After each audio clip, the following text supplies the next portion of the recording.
खुदा हाफिज बांग्लादेश जिंदाबाद अस्सलाम वालेकुम সম্মানিত উপস্থিতি কি আমাদের উপজেলা সভাপতির বক্তব্য চলাকালীন অবস্থান বড়ুয়া থেকে বিশাল মহিলা সব বিশাল মিছিল আমাদের মাঝে আসছে। আমরা তাদেরকে ধন্যবাদ জানাই এবং কৃতজ্ঞতা জানাই যারা কষ্ট করে ব্যান্ড পার্টি নিয়ে 1 নম্বর থেকে 10টা ওয়ার্ড প্রত্যেকটা ওয়ার্ড থেকে প্রতিযোগিতা আজকে শুরু হয়ে গেছে। মাননীয় মন্ত্রী মহোদয়, আপনি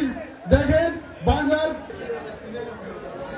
পূর্ণকালীন জাতির উদ্দেশ্যে বক্তব্য রাখবেন বাংলাদেশ জাতীয়তাবাদী দল বিএনপির মনোনীত প্রার্থী তানোর শীষের প্রার্থী উন্নয়নের কান্তারি আমাদের প্রিয় নেতা জনাব সালাউদ্দিন আহমদ সাহেব এখন পুরাকালী বাতির উদ্দেশ্যে